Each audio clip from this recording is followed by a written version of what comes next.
आवाज नहीं आ रही सर, आपकी आवाज नहीं आ रही। आवाज नहीं आ रही सर, आवाज नहीं आ रही, आवाज नहीं आ रही सर। आगे सेंटर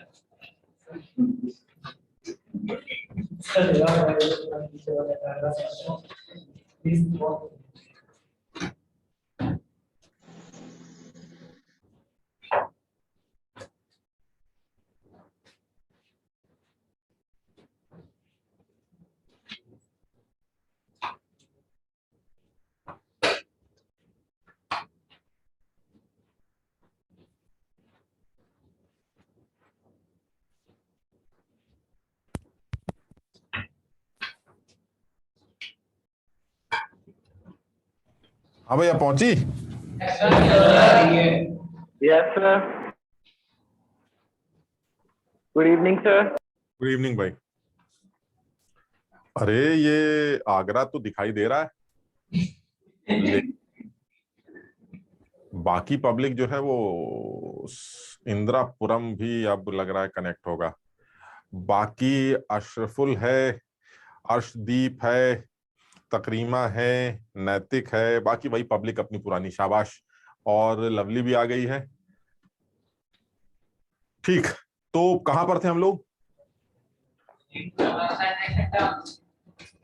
भाई? इंदिरापुरम वाले फोकस में आओ थोड़ा सा। ओजस, ये बीच में आ जाओ। सृष्टि, सृष्टि तुम बीच में आ जाओ बेटा।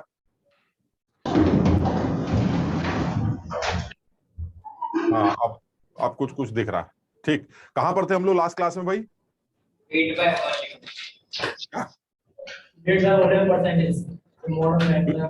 By weight.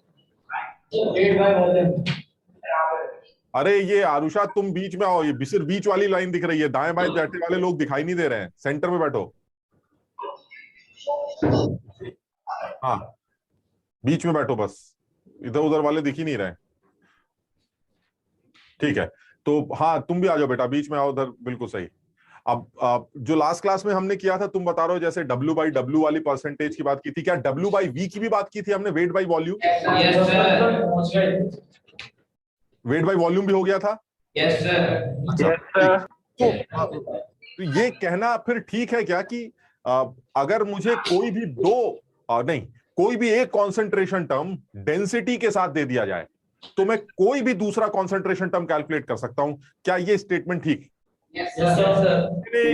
सोच के मतलब कर सकता हूं का मतलब फिर कर लूंगा, ये नहीं है कि हाँ सर कर लेंगे, उसमें क्या है, ऐसे नहीं, करना पड़ेगा। फिर सोच लो, अगर आप मुझे कोई भी एक कॉन्सेंट्रेशन टर्म दे दें विद डेंसिटी, तो आपका जो दिल करे फिर उसके बाद पूछ लीजिएगा, चाहे जो कॉन्सेंट्रेशन टर्म कहेंगे वो निकाल के दिखा देंगे आपको, लेकिन डेंसिटी दे दीजिएगा। उसका रीजन है ना भाई, डेंसिटी दे देंगे तभी मैं वेट वाले कॉन्सेंट्रेशन टर्म को वॉल्यूम में लिंक कर पाऊंगा, नहीं तो अगर आप डेंसिटी नहीं देते हैं तो वेट वाले कॉन्सेंट्रेशन टर्म को वेट वाले कॉन्सेंट्रेशन टर्म से रिलेट कर सकता हूं। जैसे मोलालिटी दी गई है, मोल फ्रैक्शन निकालो, मोल फ्रैक्शन दिया गया है, मोलालिटी निकालो, ये कर सकता हूं मैं, क्योंकि इसमें मुझे डेंसिटी की जरूरत नहीं। लेकिन अगर आप वॉल्यूम में घुस गए तो आपको डेंसिटी देनी पड़ेगी। तो इसलिए अगर आप ये जानना चाहते हैं कि any concentration term with density, हम कोई भी कॉन्सेंट्रेशन टर्म कैलकुलेट कर सकते हैं, तो क्या ये स्टेटमेंट ठीक है?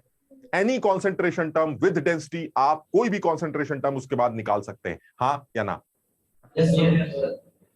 सोच लो, कोई भी कॉन्सेंट्रेशन, ऐसे दिमाग लगाओ ना, मोलालिटी दे दी जाए और डेंसिटी दे दी जाए तो क्या मोलारिटी आ जाएगी?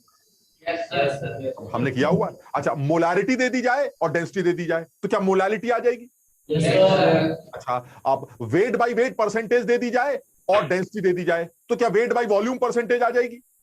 मतलब आप समझिए, हमने क्या, हम एक सवाल और कर लेते हैं, अगर तुम्हें जरा सा भी थोड़ा बहुत ढीला लग रहा है एक सवाल और कर लेते। लेकिन तुम बिल्कुल सही कह रहे हो सर, एनी कॉन्सेंट्रेशन टर्म अगर आप डेंसिटी के साथ दे दे तो फिर मुझे ये नहीं सोचना है कि आप कौन सा कॉन्सेंट्रेशन टर्म पूछेंगे, जो दिल करे पूछ लीजिएगा, मैं आपको कोई भी कॉन्सेंट्रेशन टर्म कैलकुलेट करके दिखा सकता हूं अगर आपने डेंसिटी के साथ दे दिया तो। चलिए ठीक है। अच्छा, अब दूसरा statement, any two concentration term अगर दे दिया जाए, एनी टू कॉन्सेंट्रेशन टर्म, हम डेंसिटी कैलकुलेट कर सकते हैं, हाँ या ना? कोई भी दो कॉन्सेंट्रेशन टर्म आप मुझे दे दीजिए, मैं आपको डेंसिटी निकाल के दिखा दूंगा, हाँ या ना? गलत कह रहे हो सर, वो दोनों कॉन्सेंट्रेशन टर्म एक मास वाला होना चाहिए, एक वॉल्यूम। गजब लल्लू आदमी, बस अरे भाई डेंसिटी तभी निकल के आएगी ना जब दो कॉन्सेंट्रेशन टर्म गिवन हो जिसमें एक मास में डील करता हो और एक वॉल्यूम में डील करता हो। अब दोनों ही मास में डील करते हैं तो डेंसिटी क्या अपनी निकालोगे? बात समझ रहे हो कि नहीं? Yes sir. यानी कहने का मतलब यह हुआ कि आप कोई भी दो कॉन्सेंट्रेशन टर्म देना चाहे दे दीजिए। अगर आप चाहते हैं कि मैं डेंसिटी निकालूं, तुम भूल गए, तुम्हें याद आएगा हमने लास्ट क्लास में मोलारिटी और मोलालिटी को यूज करके डेंसिटी निकालने के 3 मेथड सीखे। मोलारिटी को फिक्स किया, डी के टर्म्स में मोलालिटी निकाली और उसको गिवन वैल्यू से इक्वेट कर दिया, डेंसिटी आ गई। याद आ रहा है लास्ट क्लास में बात हुई थी हमारी ये? Yes sir. मोलालिटी को फिक्स करके डेंसिटी को यूज करके मोलारिटी निकाली, उससे भी डी की वैल्यू निकाली। और तीसरा मेथड क्या था? मोलारिटी को भी साथ में चलाया, मोलालिटी को भी साथ में चलाया और एक तरफ से मास निकाला, एक तरफ से वॉल्यूम निकाला और दोनों को आपस में डिवाइड करके डेंसिटी निकाल ली। यानी कहने का मतलब यह हुआ कि आप डेंसिटी किसी सॉल्यूशन की तभी निकाल पाएंगे with the help of concentration term, जब आपको कॉन्सेंट्रेशन टर्म एक ऐसा हो जो मास में डील करता हो सॉल्यूशन के और एक ऐसा हो जो सॉल्यूशन के वॉल्यूम में डील करता हो, तब आप डेंसिटी कैलकुलेट कर सकते हैं। बताओ यहां तक दोनों बातें क्लियर है? Yes sir. चलिए ठीक है, जरा एक सवाल से इस बात को आगे बढ़ा लेते हैं। तुमको देखते हैं कि तुम्हें यह बात याद है कि नहीं। चलिए, 10% weight by weight aqueous urea solution है। It is 11% weight by volume also. Find out the density of this solution. Find out the density of this.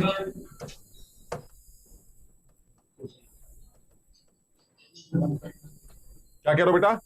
Sir 1.1। 1.1 इतनी जल्दी कैसे निकाल लिया? अच्छा, वो सवाल वही वाला है। तुमने भी लग रहा है वो यूरिया वाला सवाल याद कर लिया लग रहा है।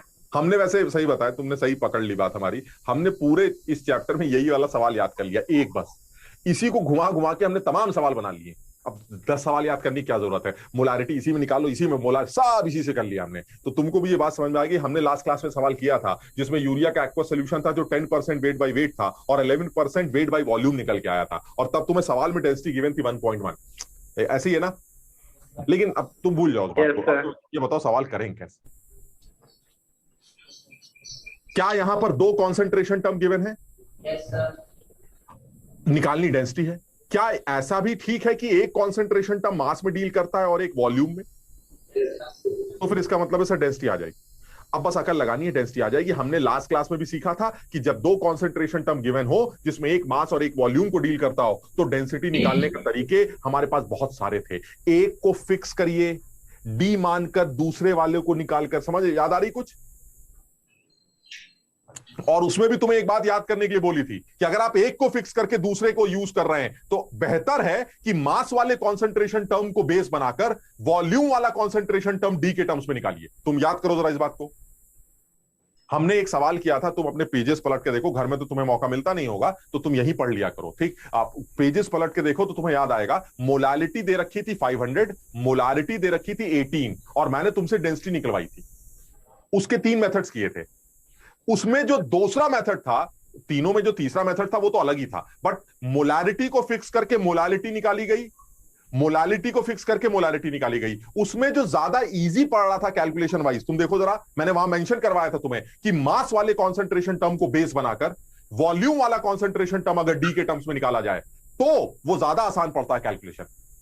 लेकिन तुम लोग को इन सब बातों से क्या लेने देना सर? अरे छोड़िए ना सर, देखा जाएगा। अरे ये सब बातें इंपॉर्टेंट होती, इनको नोट किया जाता है कि भाई साहब जब हम मोलारिटी और मोलालिटी को यूज करके डेंसिटी निकालते हैं तो मेरे पास 3 ऑप्शंस होते हैं। मोलालिटी फिक्स करो, मोलारिटी निकालो डी के टर्म्स में और उसको गिवन वैल्यू से इक्वेट कर दो। मोलारिटी को फिक्स करो, मोलालिटी निकालो डी के टर्म्स में और उसको गिवन वैल्यू से इक्वेट कर दो, या फिर दोनों लोगों को साथ में चलाओ। ये 3 मेथड्स।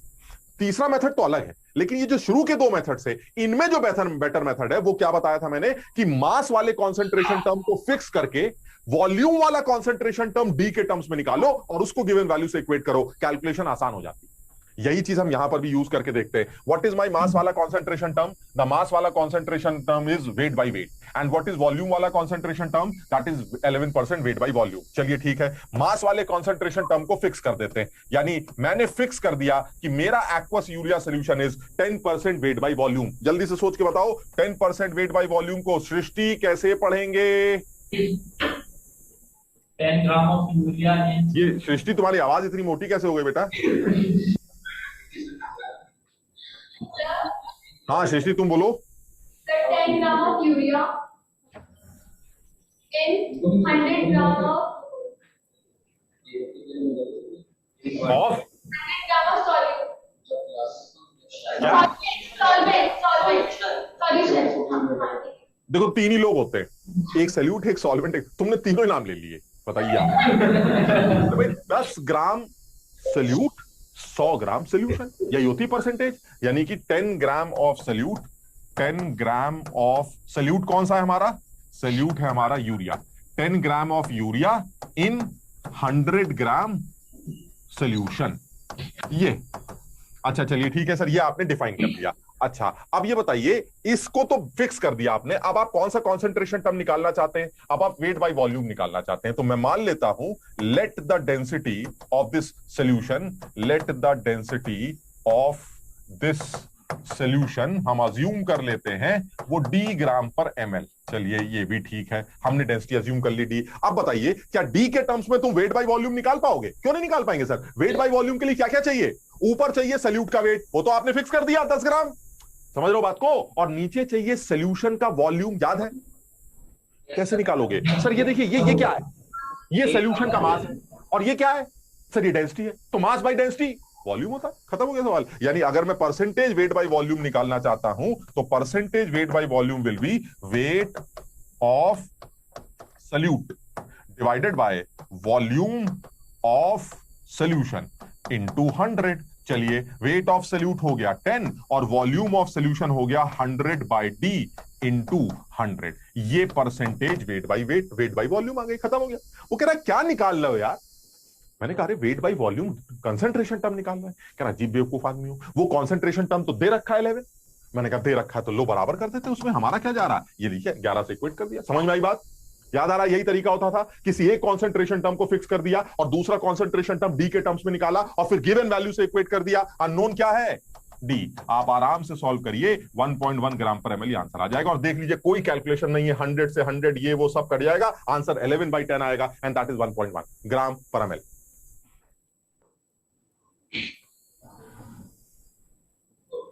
भैया ये जो आगे बच्चा बैठा है, बेटा कॉपी खोल के देखो एक बार कैसा लगेगा। हाँ ये बात बढ़िया। अब हुआ ना, थोड़ा सा घर में भी तो बताना होगा ना कि कॉपी वॉपी, वरना घर वाले कहेंगे साले तुम्हें एक कॉपी दिलवाई थी, साल भर खत्म हो गया, तुमने कॉपी नहीं भर के दी अभी तक, तो उनको वो भर के भी दिखानी पड़ेगी। तो ये 1.1 ग्राम पर ml हो गया डेंसिटी। ये ठीक है सर। और क्या ये वाला ये मेथड ऐसा नहीं कर सकते ये सवाल कि वेट बाय वॉल्यूम को फिक्स करके डी के टर्म्स में वेट बाय वेट निकालें और उसको 10 से इक्वेट कर दें? क्या नहीं कर सकते ऐसा? कर सकते हो सकता है सर, थोड़ा बहुत मेहनत पड़े लेकिन कर सकते, इसमें कुछ नया नहीं है सर साहब, जैसा दिल करे वैसे कर लीजिए। लेकिन फिर भी मैंने तुम्हें बताया था कि इस वाले मेथड से थोड़े से कैलकुलेशन बच जाते हैं। यानी मास वाले कॉन्सेंट्रेशन टर्म को, ये हमारा मास वाला कॉन्सेंट्रेशन टर्म है और ये हमारा वॉल्यूम वाला कॉन्सेंट्रेशन टर्म, मास वाले कॉन्सेंट्रेशन टर्म को फिक्स करिए और वॉल्यूम वाला कॉन्सेंट्रेशन टर्म डी के टर्म्स में निकालिए और उसको गिवन वैल्यू से इक्वेट कर दीजिए। इससे कैलकुलेशंस थोड़े आसान लगते हैं, इस तरह से कर सकते। ठीक, अच्छा अब ये सवाल कराने का पर्पस क्या था? ये सवाल कराने का पर्पस ये है सर, वॉल्यूम वाले कंसंट्रेशन टर्म को मास वाले कंसंट्रेशन टर्म से डायरेक्ट डिवाइड कर देते तो भी आपको डेंसिटी मिल जाती। जरा समझना, और इस बात को आप सब लोग याद कर लेंगे कि सर इतनी मेहनत भी करने की जरूरत नहीं थी। Percentage weight by volume divided by percentage weight by weight is equal to density of the solution. बात खत्म हो गई, आप डायरेक्ट कर सकते थे, इतनी मेहनत करने की आपको जरूरत नहीं थी। यानी वेट बाय वॉल्यूम कितना दे रखा है? 11 और वेट बाय वेट कितना दे रखा है? 10। 11/10 that is 1.1 is the density जो आपने इतना ड्रामा करके निकाली है, आप डायरेक्ट निकाल सकते थे। अरे तो ये सर आपने पहले क्यों नहीं बताया? जब हम मोलारिटी कर रहे थे तब तो आपने पता नहीं क्या क्या करवाया था। तब इसलिए नहीं बताया था क्योंकि वहां मोलारिटी और मोलालिटी को डिवाइड करने से डेंसिटी नहीं आएगी। क्यों? क्योंकि वहां वॉल्यूम होता है सोल्यूशन का और मोलालिटी के अंदर मास होता है सॉल्वेंट का। कुछ समझे बात को? यहां पर अच्छी बात क्या है? यहां पर अच्छी बात देखो, मैं इसको एक्सप्लेन करके दिखाता हूं जरा। एक बार पहले इसको नोट कर लो, नेक्स्ट पेज, नेक्स्ट स्लाइड पे लिखते हैं। नोट कर लो पहले ये वाला, फिर फॉर्मूला भी नोट कर लो, नहीं तो नेक्स्ट पेज पे ये वाला फॉर्मूला दोबारा लिख दूंगा मैं। हो गया, आगे बढ़े? नहीं अभी तो एक बच्चे ने कॉपी खोली है, उसको तो टाइम लगेगा।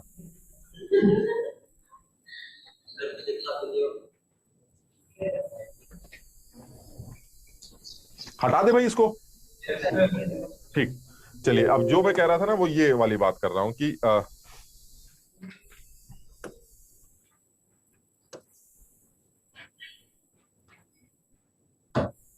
मैं ये कह रहा हूं कि पहले तो मैं फॉर्मूला लिख देता हूं, चलिए फॉर्मूला भी ऐसे डिराइव करके दिखाता हूं मैं तुम्हें। परसेंटेज वेट बाय वॉल्यूम को कैसे लिखते हैं जरा याद करिए।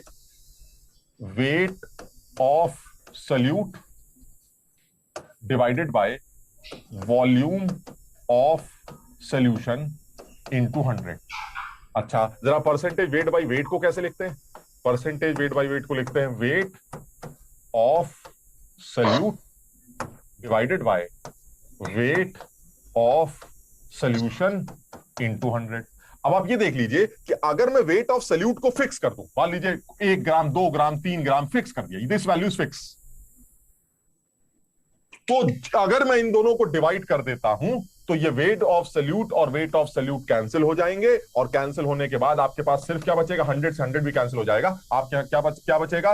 Weight of solution divided by volume of solution. और सारी दुनिया जानती है कि सॉल्यूशन के वेट को सॉल्यूशन के वॉल्यूम से डिवाइड करने से जो भी निकल के आता है वो डेंसिटी ही निकल के आती है। इसका मतलब, अब कुछ लोग ये कहते हैं, मुझे लगता है तुम्हारे दिमाग में, हो सकता है तुम में से किसी के दिमाग में बात आ रही हो, सर वेट बाय, हाँ क्या बेटा?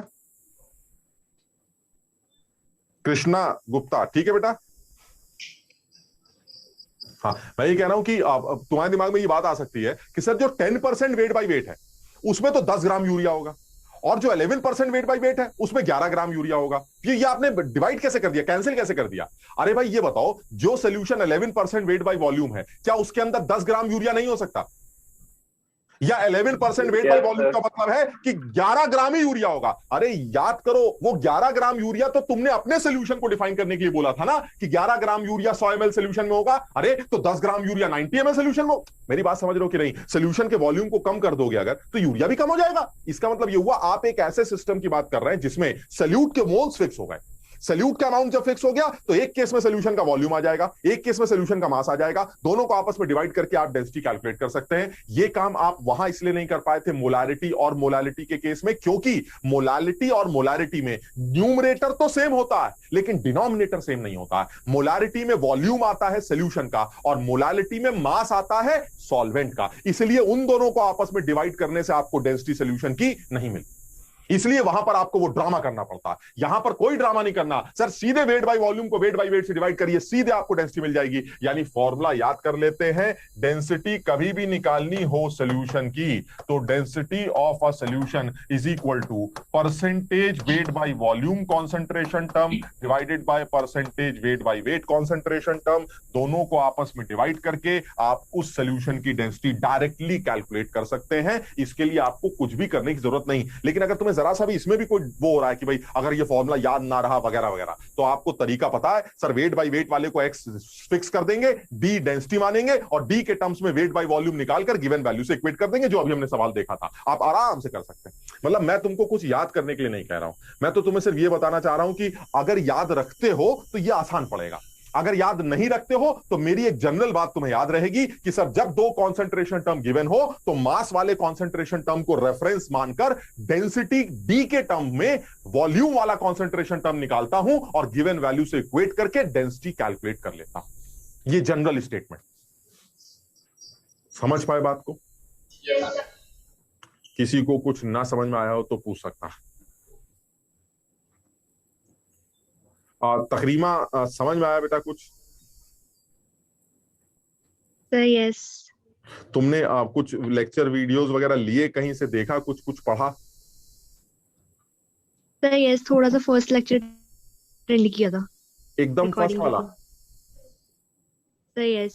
अच्छा, तो ये बेटा अवेलेबल है इसमें। नहीं, थोड़ा सा जल्दी जल्दी कर डालो क्योंकि ये चैप्टर ऑलमोस्ट खत्म हो रहा है और मैं तो इसको जबरदस्ती लंबा खींच रहा हूं ताकि एक क्लैरिटी रहे, और उसके बाद फिर सेकंड चैप्टर स्टार्ट कर देंगे। तो इसको थोड़ा सा जल्दी से खत्म कर लो। अब जैसे सैटरडे संडे के तुम्हें ब्रेक मिलेगा तो इसमें खत्म करना है इसको, है ना। मेन पॉइंट्स कम से कम पढ़ लिए जाए, मोल्स कैसे निकलते हैं, मॉलिक्यूल्स कैसे निकलते हैं, किसी रिएक्शन की क्वांटिटेटिव एनालिसिस कैसे की जाती है, तो उसके लेक्चर्स वगैरह देखकर उसको फटाफट जो है खत्म करने की कोशिश करो, है ना। Okay sir. अच्छा, लवली समझ में आया बेटा? ठीक है, चलिए अब और आगे बढ़ते हैं। अब देखो इसमें ना मैं एक बड़ा, हालांकि मेरे पास अभी और सवाल है, मैं सवालों की प्रैक्टिस भी करा दूंगा। मैं चाह रहा हूं कि मैं इसमें एक बात और जोड़ दूं, चाहूं तो पढ़ाऊं या चाहूं तो ना पढ़ाऊं उस टॉपिक को, ठीक। हालांकि तुम्हें याद होगा मैंने तुमसे खुद भी पढ़ने के लिए कुछ बोला है, पता नहीं तुम लोग कर रहे हो कि नहीं। लॉज थे वो हमें पढ़ने हैं, सुने थे तुमने ये वाली बात कि करनी है तुम्हें ये वाली बात। लॉज आपको पढ़ने Yes, हैं sir. और साथ ही साथ आपको इंपेरिकल फॉर्मूला निकालना कैसे होता है टेबल बना के वो भी पढ़ना है। हालांकि एक एग्जांपल तुम्हें करा दूंगा, लेकिन ये तुम ये दो चीजें खुद से पढ़ रहे हो। मुझसे दोबारा मत पूछना सर आपने लॉ ऑफ मास कंजर्वेशन नहीं पढ़ा। कोई लॉ नहीं होता, फर्जी लॉ होता। एक बार एनसीईआरटी से 3 लॉ दे रखे, खड़ाखड़ पढ़ाइए, 2 सवाल लगाइए, खत्म करिए। कुछ नहीं पूछा जाता हमारे एग्जाम में, ठीक। लेकिन स्कूल में पूछ सकता, तो कम से कम वो लॉज और इंपेरिकल फॉर्मूला निकालना या पढ़ लीजिए अपने आप, ठीक है। अगर फिर भी कोई तकलीफ होती है तो वो हम करवा लेंगे, लेकिन यार और मैं तुम देखना एनसीईआरटी के हर चैप्टर में एनसीईआरटी के ही कुछ चीजें मैं जानबूझ के नहीं कराऊंगा ताकि तुम एनसीईआरटी खोल के जरूर देखो। मैं चाहता हूं चाहे फिजिकल का चैप्टर क्यों ना हो, आपको एनसीईआरटी खोलने की आदत हो जाए, क्योंकि मेंस का जो पेपर है वो बिल्कुल एनसीईआरटी से आ जाता है, समझ रहे हो। तो इसलिए अब मैंने तुम्हें बता दिया, ढूंढ लो एनसीईआरटी में कहां लॉज दे रखे हैं और कहां इंपेरिकल फॉर्मूला दे रखा है। खोलो, पढ़ो, समझो, 2-3 सवाल लगाओ, भूल जाओ, ठीक है ना। अच्छा, अब एक और पॉइंट पर आते हैं। तुम्हें बताओ किसी भी रिएक्शन की क्वांटिटेटिव एनालिसिस जब आप करते थे तो आपकी पहली रिक्वायरमेंट क्या होती थी? भाई ये अब इंदिरापुरम वाले जो बच्चे हैं इनको थोड़ा सा अलर्ट होकर बैठना पड़ेगा, क्योंकि ये शायद उनके लिए नई बात आने वाली, ठीक। तो किसी भी रिएक्शन की जो क्वांटिटेटिव एनालिसिस आती, आप उसके लिए क्या मांगते थे सबसे पहले? Molecular mass.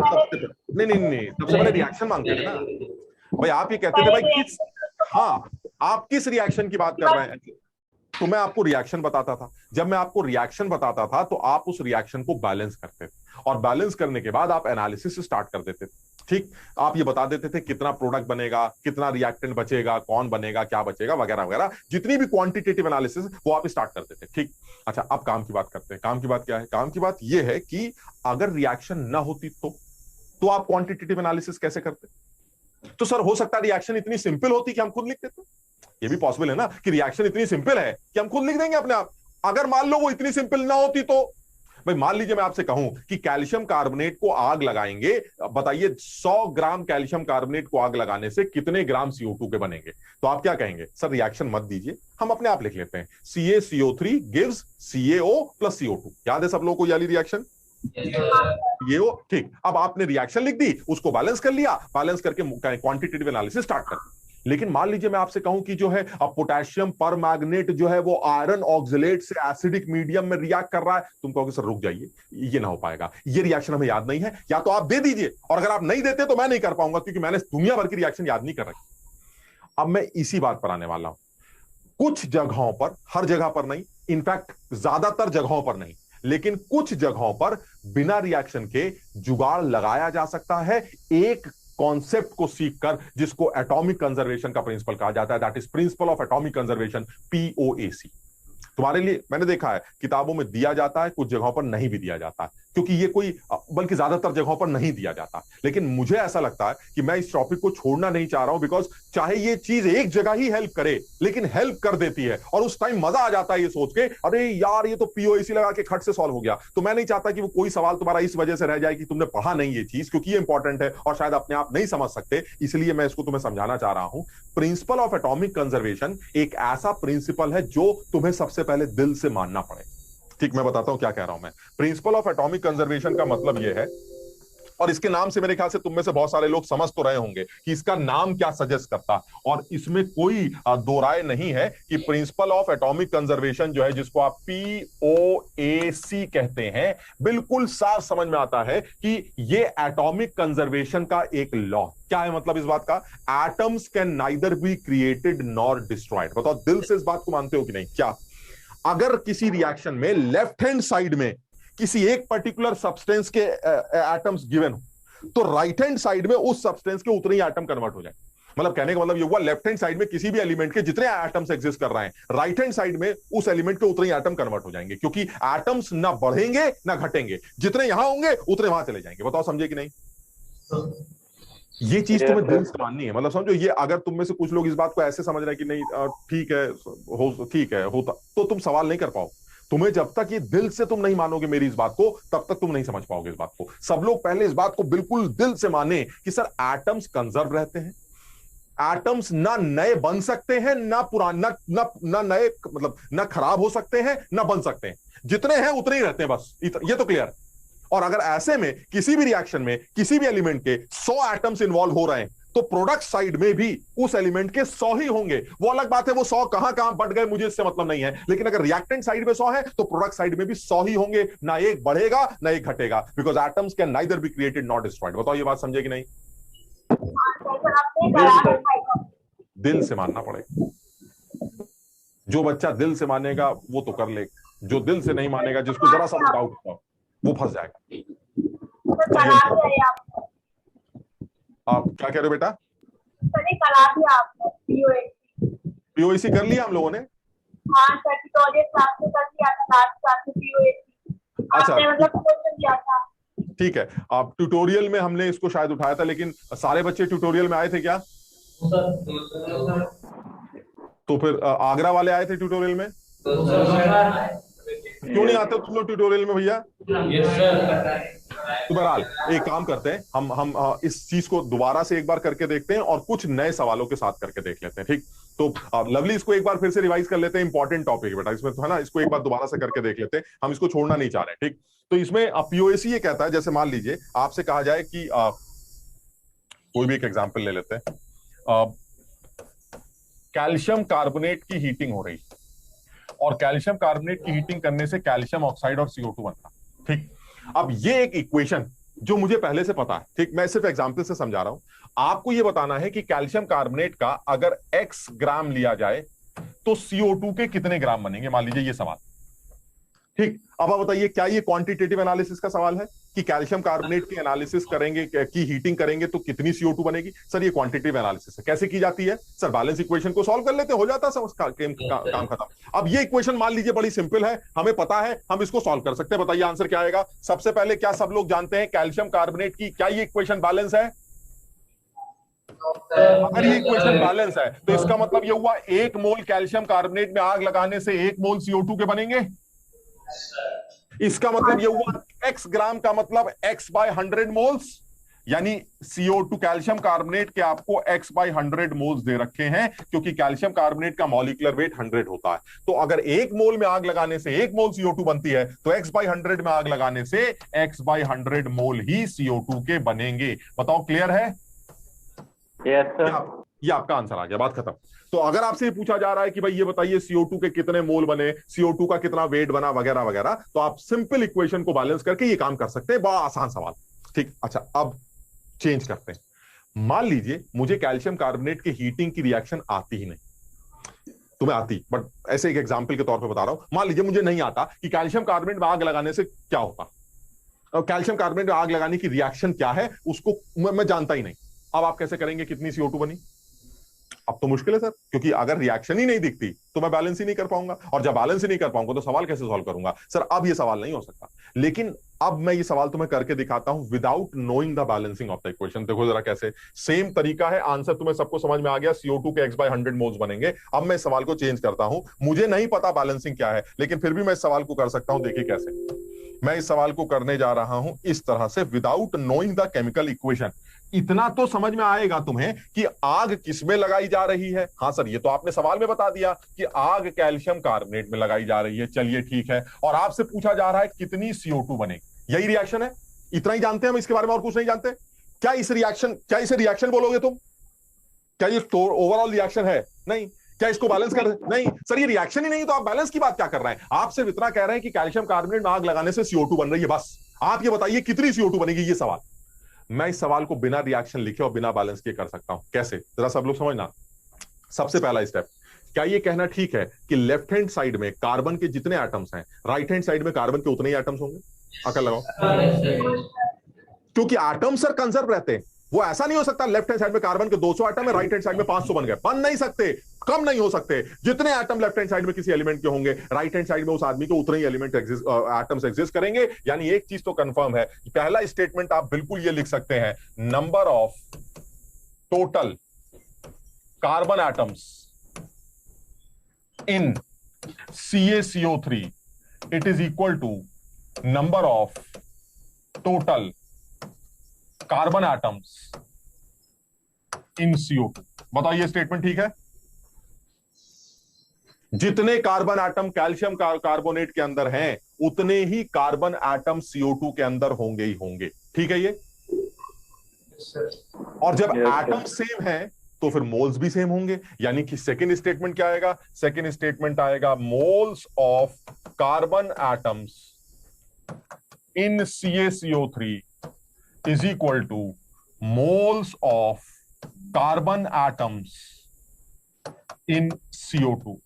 जब दोनों तरफ नंबर बराबर है तो दोनों तरफ मोल्स भी बराबर होंगे, ये भी ठीक है सर। ये कंफर्म है कि जितना भी कैल्शियम कार्बोनेट का कार्बन है वो सारा का सारा कार्बन उछल कर चलते चलते चलते किसके अंदर घुस गया? CO2 के अंदर। तो इसका मतलब ये हुआ कैल्शियम कार्बोनेट में कार्बन के जितने एटम्स होंगे वो सारे के सारे कार्बन एटम्स किसके अंदर चले गए? CO2 के अंदर। तो अगर दोनों तरफ कार्बन एटम्स बराबर है तो दोनों तरफ कार्बन एटम्स के मोल्स भी बराबर होंगे। यहां तक ठीक है। अब आते हैं इंपॉर्टेंट लाइन, जो थर्ड लाइन है, जो सबसे ज्यादा इंपॉर्टेंट लाइन है, वो ये है, जरा समझना अपने आप। तुम्हें यहां पर क्या लिखना है? कार्बन एटम्स के मोल CaCO3 के अंदर।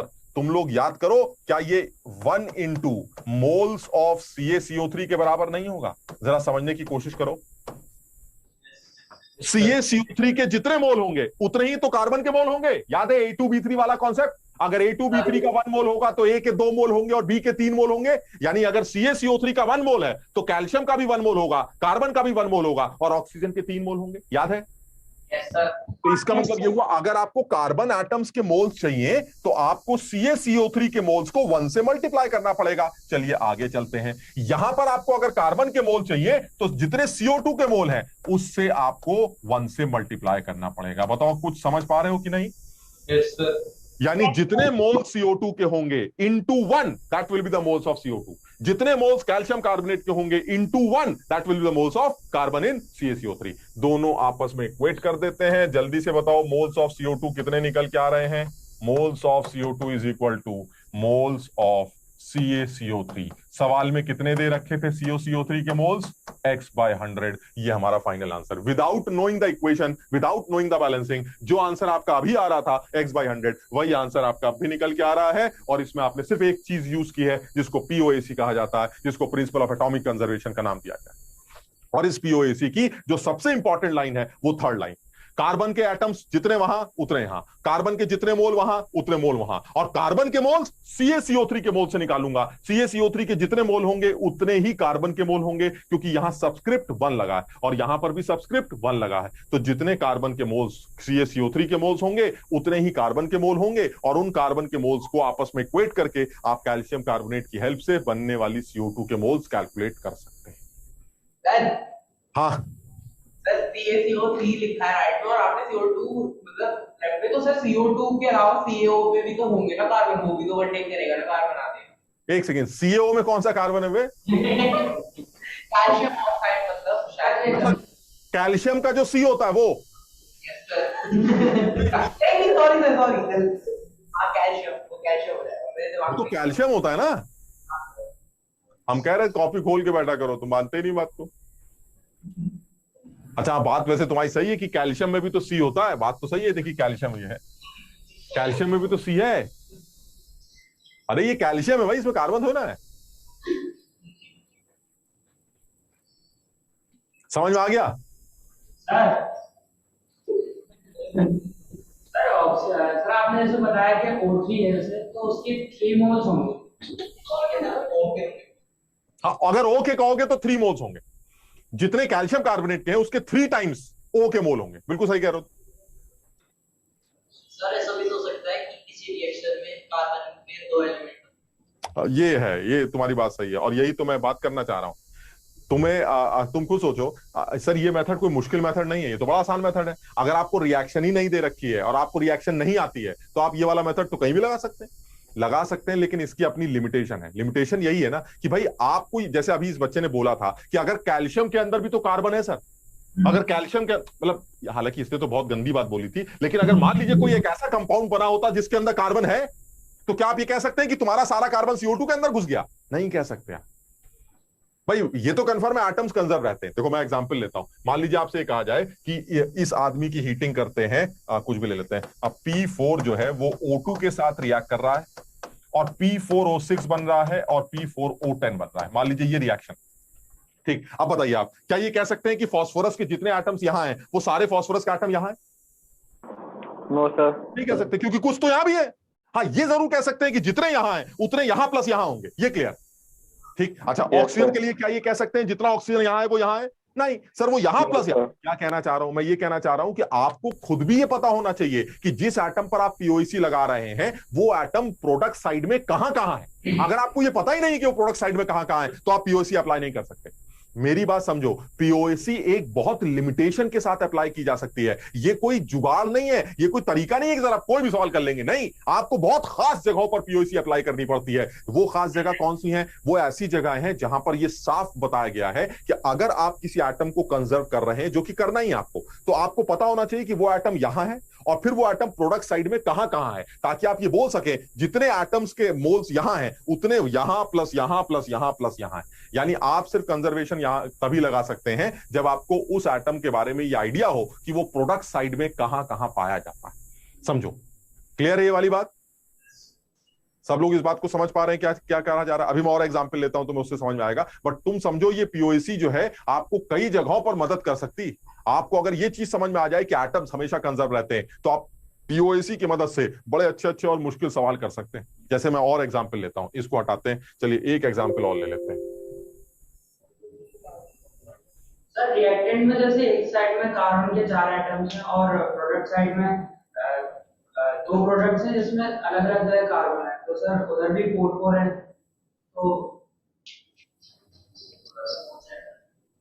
कौन बड़बड़ा रहा है? हाँ बोलो दोस्त, नहीं समझ में आया। सर रिएक्टेंट साइड में जैसे कार्बन के 4 एटम है, ठीक है। प्रोडक्ट साइड में जैसे 2 प्रोडक्ट्स हैं, इसमें हाँ। एक प्रोडक्ट में भी 4 है और दूसरे प्रोडक्ट में भी 4 है। ठीक है, सर तो वो तो इस कह रहे हो कि सर 4 का 8 हो गया? सर मैं पूछ रहा हूँ वही चीज। नहीं, ऐसा हो सकता है कि नहीं? देखो अभी P4 में तो हो रहा था ना, अभी मैंने दिखाया था। P4 में तो हो रहा था, अभी मैंने तुम्हें दिखाया था। एक सेकंड रुकना।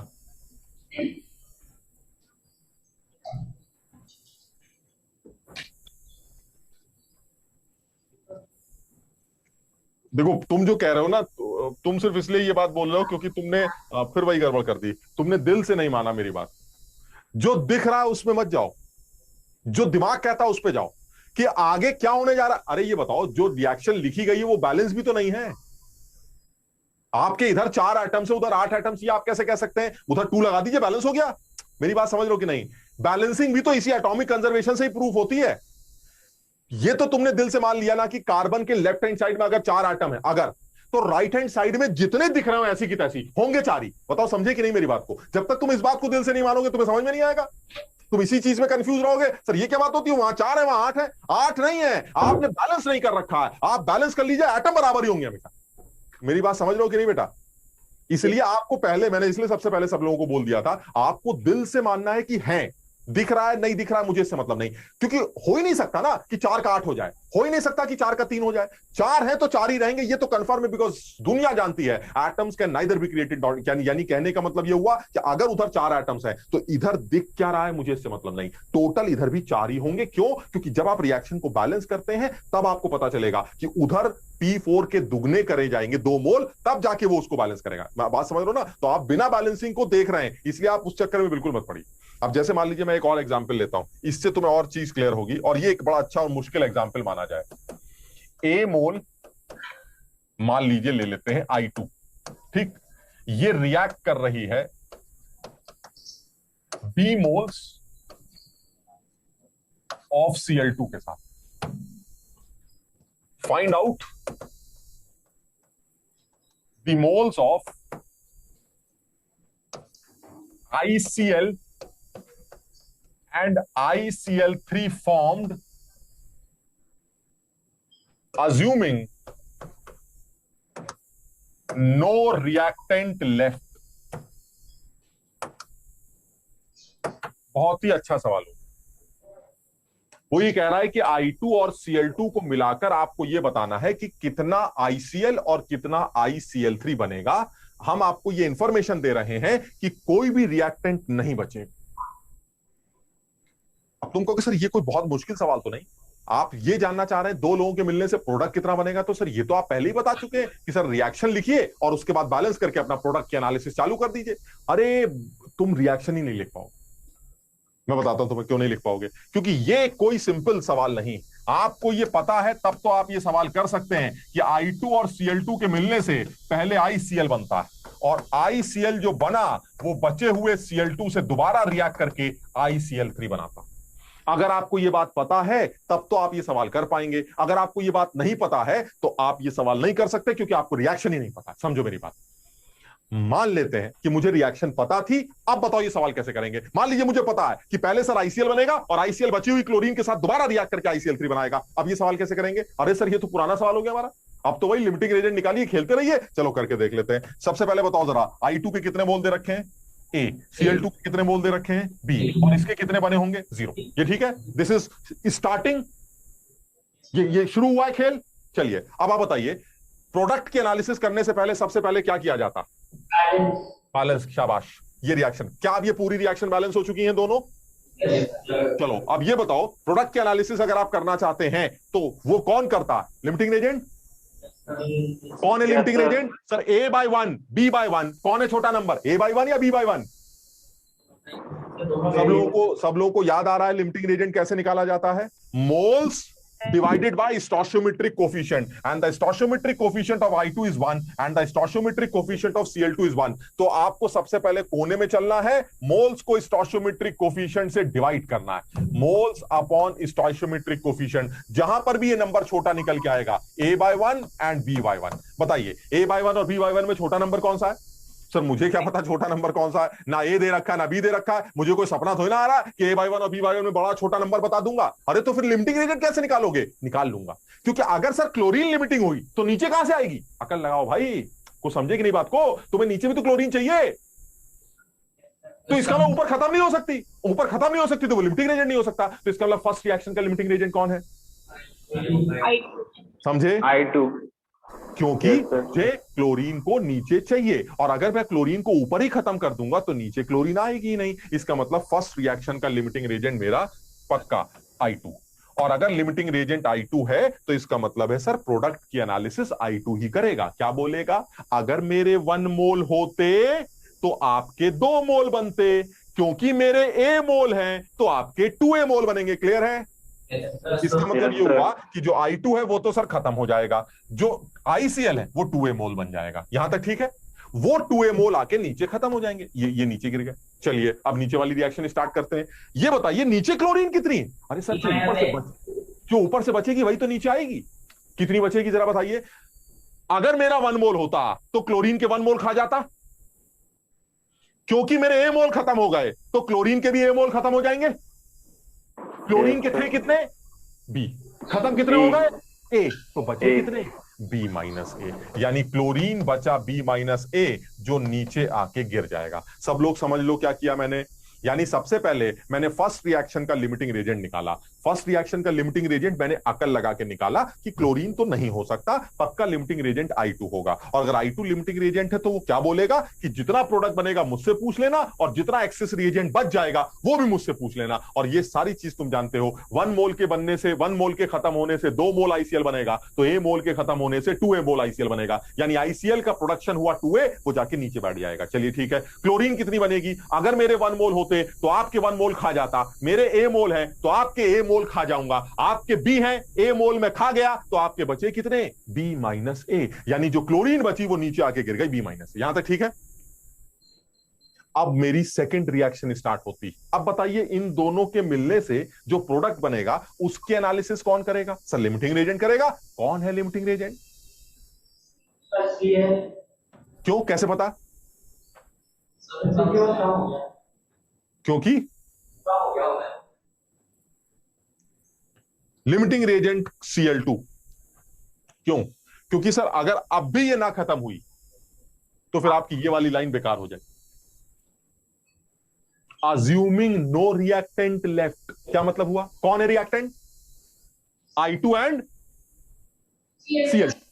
अगर अब भी ना खत्म हुआ तो सर क्लोरीन तो बच जाएगी, तो सवाल ही गलत हो जाएगा। बात समझो, फर्स्ट स्टेप में किसको निपटाया तुमने, I2 को, और सेकंड स्टेप में किसको निपटाया, Cl2 को। यानी सेकंड रिएक्शन का लिमिटिंग रिएजेंट तो पक्का Cl2 होगा, क्योंकि अगर Cl2 बच गया तो हमारा सवाल ही गलत हो जाएगा। यानी पहली रिएक्शन में मैंने क्लोरीन को बचाया, नीचे जाके फेंका, नीचे क्लोरीन खत्म हो गई। अब बताइए अगर लिमिटिंग रिएजेंट क्लोरीन है तो प्रोडक्ट कितना बनेगा, क्लोरीन बताएगा। क्या बोलेगा, अगर मेरा 1 होता तो तुम्हारा भी 1 बनता, मेरे तो B-A हैं तो तुम्हारे भी B-A B-A। यानी मैं तो खत्म हो जाऊंगा और आपके B-A तैयार हो जाएंगे। क्लियर? यस। अच्छा, अब मैं ये पता कर लेता हूं कि ये जो एक्सिस रिएजेंट ICl वो कितना बचा। कैसे डिसाइड करेंगे, अगर मेरा 1 होता तो तुम्हारे भी 1 खा जाता, मेरे B-A हैं तो तुम्हारे भी B-A खा जाऊंगा। तुम्हारे हैं कितने, 2A, B-A मैं खा गया तो बचे कितने, बचे 2A minus B-A, that is 3A - B। ये वो मोल हैं जो फाइनली कंटेनर में नजर आएंगे ICl के, और ये वो मोल हैं जो फाइनली कंटेनर में नजर आएंगे ICl3 के। And this is my final answer. Sir आसान तो है, ज्यादा मुश्किल तो नहीं है, लेकिन सर इसमें ये इसलिए आसान है क्योंकि आपने रिएक्शन लिख दी। मुझे सपना थोड़ी ना आ रहा था कि I2 और Cl2 की रिएक्शन इस तरह से होती है, मुझे कोई सपना आ रहा हो तब। अब मैं सवाल कैसे करूंगा, अब तो नहीं कर पाऊंगा। अब भी कर लोगे बेटा, अगर तुम POAC का इस्तेमाल करोगे, वो भी तुम्हें करके दिखाता हूं मैं। लेकिन सब लोग पहले ये समझ के देखें कि अगर मैं रिएक्शन जानता हूं तो इस रिएक्शन, दोनों रिएक्शंस की कैसे एनालिसिस की गई है, और आपने फाइनली ICl और ICl3 के मोल्स कैसे अपने आप प्रिडिक्ट किए हैं। ये आप एक बार अपने आप चेक करके देखिए। ये आपके ICl के मोल्स हैं और ये आपके ICl3 के मोल्स।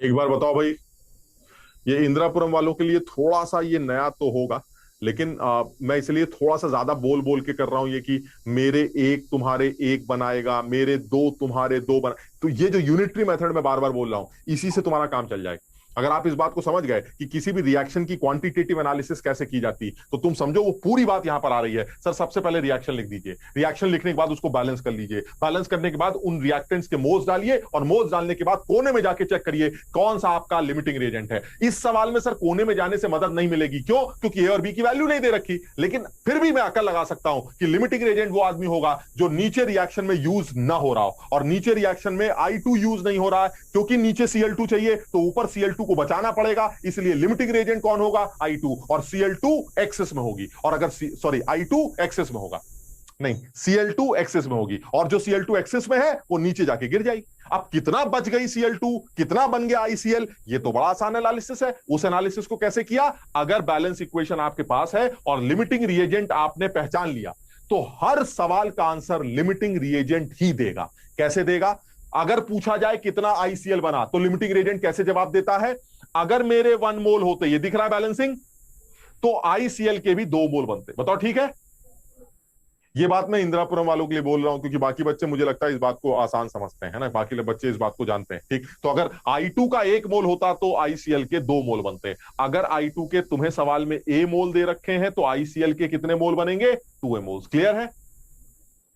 ठीक, अच्छा अब ये निकाल लेते हैं कि क्लोरीन के कितने मोल बच जाएंगे। इस सवाल का भी आंसर कौन देगा, हर सवाल का आंसर लिमिटिंग रिएजेंट देगा। अब वो क्या बोलेगा, अगर मेरे 1 मोल होते तो तुम्हारे 1 मोल कंज्यूम कर लेता। ये तो रिएक्टेंट है ना, तो ये कंज्यूम कर रहा है। अगर मेरे 1 मोल होते तो तुम्हारे 1 मोल कंज्यूम कर लेता, मेरे तो A मोल है तो तुम्हारे A मोल कंज्यूम कर लूंगा। 1 है तो 1, A है तो A, यानी तुम्हारे कितने मोल खा गया, A। तुम्हारे थे कितने, B, खा गया A, तो बचे कितने, B-A। ये B- आके नीचे आ गए, समझ रहे हो। यानी ऊपर से जो क्लोरीन बचा वो B- है, जो कि नीचे आ जाएगा। उधर से ICl बन चुका है 2A, वो भी नीचे आ जाएगा। अब इन दोनों में लिमिटिंग रिएजेंट कौन है, इन दोनों में लिमिटिंग रिएजेंट मेरा Cl2 है। तो अब जो भी आंसर होगा वो Cl2 देगा। कैसे, अगर मेरा 1 होता तो आपके 1 बनते, मेरे तो B-A है तो आपके B-A बनेंगे। बताओ आ गया ICl3 का अमाउंट। अच्छा अब आते हैं कितना ICl बच गया, वो भी निकालते हैं। वो भी कौन डिसाइड करेगा, लिमिटिंग रिएजेंट। क्या बोलेगा, अगर मेरे 1 होते तो आपका 1 खा जाता, मेरे B-A है तो आपके B-A खा जाऊंगा। आए कितने तुम्हारे पास ऊपर से, 2A, B-A मैं खा गया तो बचे कितने, 2a minus b minus a. So the answer is 3a minus b. So finally in the container you have 3a minus b moles of ICl left and b minus a moles of ICl3 formed. ये answer हो गया। कर इसलिए पाए क्योंकि sir आपने मुझे reaction दिखा दी। अगर ये रिएक्शन ना होती तो मैं ये सवाल नहीं कर सकता। अब मैं तुम्हें बिना रिएक्शन के सवाल करके दिखाता हूं। देखो सर, मुझे नहीं पता कि पहले क्या बनता है बाद में क्या बनता है, कौन लिमिटिंग रेजेंट कौन एक्सेस रेजेंट, मैं कुछ नहीं जानता, लेकिन जो मैं लिखने जा रहा हूं तुम बताना कि वो सही लिख रहा हूं कि नहीं। मैं पहली लाइन ये लिख रहा हूं कि I2 और Cl2 के मिलने से ICl बनता है और ICl3 बनता है। बताओ ये तो ठीक है। कौन पहले बनता है कौन बाद में बनता है, मैं रिएक्शन नहीं लिख रहा, मुझे रिएक्शन आती नहीं, मैं तो ये लिख रहा हूं दोनों के मिलने से बन क्या रहा है। उसने कहा बताओ ये कितना ICl बनेगा और कितना ICl3 बनेगा। This is not a reaction. मैं कोई रिएक्शन नहीं लिख रहा, मैं कोई बैलेंसिंग नहीं करूंगा, मैं सिर्फ इतना लिख रहा हूं कि I2 और Cl2 के मिलने से ये दोनों बनते हैं। चलिए किसके कितने कितने मोल दे रखे हैं। सर इस I2 का A मोल दे रखा है, Cl2 का B मोल दे रखा है और पूछा जा रहा है इन दोनों के कितने मोल बनेंगे। चलिए मान लेते हैं एक के X मोल बनेंगे एक के Y मोल बनेंगे। चलिए अब लगाते हैं POAC। पहला स्टेटमेंट POAC का लगने जा रहा है आयोडीन एटम के ऊपर। अब मैं पहली लाइन बोलूंगा, तुम बताना तुम समझ पाए कि नहीं। Number of iodine atoms in I2 they are equal to number of iodine atoms in ICl plus number of iodine atoms in ICl3। Yes sir. ये कैसे कह सकते हैं सर आप? ये आपने कैसे कह दिया सर? आपने सारी की सारी आयोडीन को उधर भेज दिया, ऐसा कैसे कर दिया आपने? अरे उसने बोला है ना कि I2 खत्म हो जाता है, नो रिएक्टेंट लेफ्ट। समझ में आई बात? अगर वो ये ना बोलता कि सारे रिएक्टेंट खत्म हो जाते हैं तो दिमाग में क्या रहता, पता नहीं सारी I2 साला उधर गई कि नहीं, कहीं ऐसा तो नहीं कुछ आयोडीन वहीं रह गई हो। और अगर कुछ आयोडीन वहीं रह गई और आप क्या बकवास कर रहे हैं, तुम्हारे सारे वहां चले गए, गलत हो जाएगा सवाल। बताओ समझे? सर उस केस में POAC कर सकेंगे? उस केस में आप POAC अप्लाई नहीं कर सकते क्योंकि आप खुद भी श्योर नहीं है कि प्रोडक्ट साइड में सारे लोग गए कि नहीं, क्योंकि सवाल में यह बात बोल दी गई है कि नो रिएक्टेंट लेफ्ट। तो दैट मींस ये क्लियर हो गया कि अगर नो रिएक्टेंट लेफ्ट तो जितना आयोडीन यहां है सब खत्म होकर इन दोनों के अंदर घुस जाए। समझ में आ गई बात? अच्छा, अब पहली लाइन क्या थी? पहली लाइन है number of iodine atoms in I2 they are equal to the number of iodine atoms in ICl plus number of iodine atoms in ICl। ठीक है ये।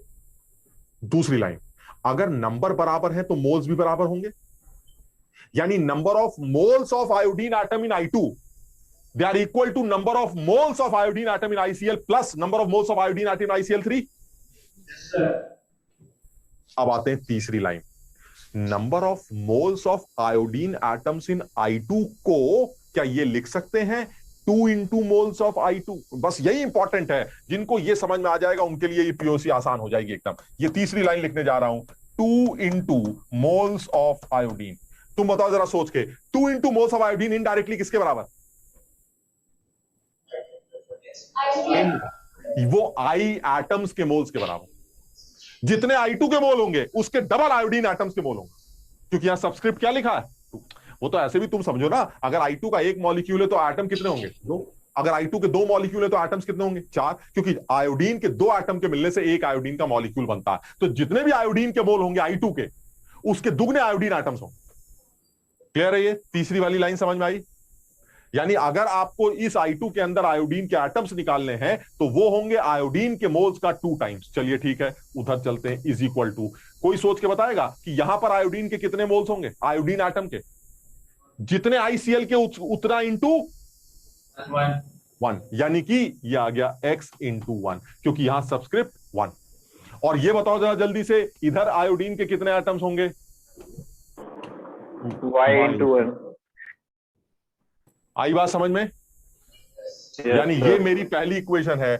आयोडीन के मोल सवाल में A दे रखे हैं, तो this is 2A is equal to x plus y। ये मेरी पहली इक्वेशन। चलिए अब मैं POAC लगाने जा रहा हूं क्लोरीन एटम पर। अब जरा अपने आप बताओ जरा, क्लोरीन एटम पर POAC लगाते हैं। पहली लाइन, यार ये तो तुम में से कोई बताए यार, मुझे कोई बताए जरा। सृष्टि बोलेगी, सृष्टि बताओ पहली लाइन। जब आप क्लोरीन पे POAC लगाएंगे तो फर्स्ट लाइन क्या? A number of which atom? Number of Chlorine atoms. chlorine atoms. In Cl2. Cl2 are in number of atoms in ICl plus ICl. Number of chlorine atoms in ICl plus ICl3. plus ICl। ठीक, second statement क्या होगी? number of moles of chlorine atom in Cl2 is equal to number of moles of chlorine atom in ICl plus number of moles of chlorine atom in ICl3. Yes, sir. अब वो जो तीसरी line है वो सबसे important है, बताओ chlorine atom कितने होंगे मोल अगर क्लोरीन के मोल भी हैं? जल्दी से बताओ क्लोरीन के मोल्स कैसे लिखेंगे? 2 into moles of chlorine, ठीक कर रहे हैं? Yes, sir.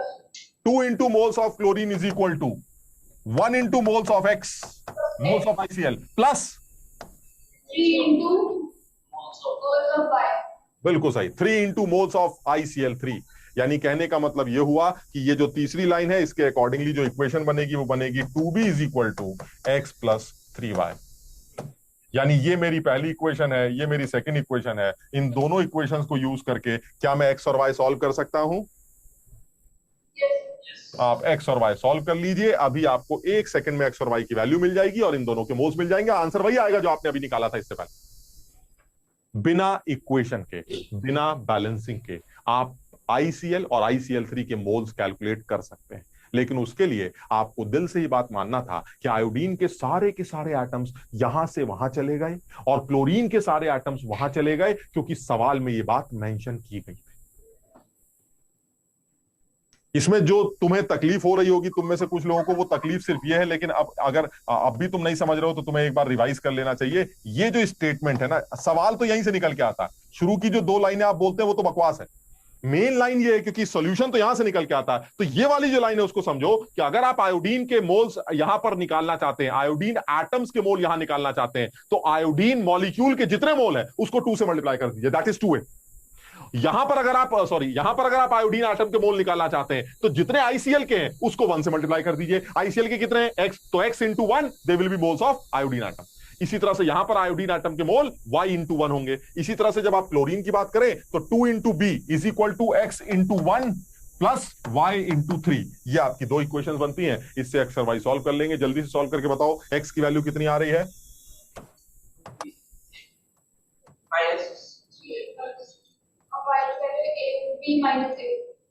और यही आना भी चाहिए। लास्ट सवाल देखो जरा पीछे क्या किया था हमने। ये हमारा ICl3, इसका आंसर b माइनस है, और ये हमारा ICl, इसका आंसर 3a माइनस b। यही आंसर आ रहा है। ICl हमारा x है और x की वैल्यू 3a माइनस b है। ICl3 हमारा y है और y की value b minus. Without knowing the equation, without knowing the limiting reagent, balance equation, कुछ नहीं करना, सिर्फ POC अप्लाई किया। लेकिन कर पाए क्यों? क्योंकि सवाल में उसने इशारा किया था अज्यूमिंग नो रिएक्टेंट लेफ्ट। अगर वो ये बात ना बोलता तो आप POC अप्लाई नहीं कर सकते।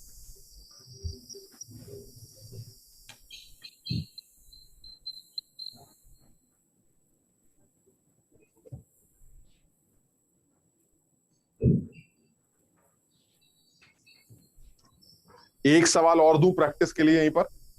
Yes, sir.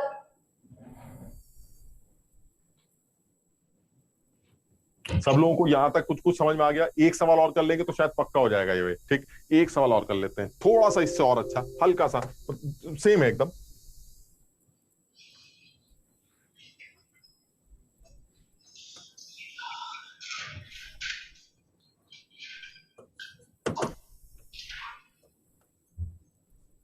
ये मैं जानबूझ के ABCD के फॉर्म में दे रहा हूं, मोल्स के फॉर्म में दे रहा हूं, क्योंकि मैं कैलकुलेशन को अवॉइड करना चाह रहा हूं। लेकिन एग्जाम में जब सवाल आएगा या किसी किताब से सवाल करोगे तो हो सकता है A मोल की जगह दे रखा हो 5 ग्राम, तो तुम्हें कोई तकलीफ तो नहीं होगी 5 ग्राम को देख के? मोल निकाल लेंगे, ग्राम से मोल निकाल लेंगे। तो मैं उस कैलकुलेशन को अवॉइड करना चाहता हूं, इसलिए ताकि मैं मेन चीज पे कॉन्सेंट्रेट कर सकूं। तो ये मैंने A मोल ले लिया। A mole P4 plus B mole O2 forms P4O6 and P4O10. Assuming no reactant left, find out the moles of P4O6 and P4O10 form.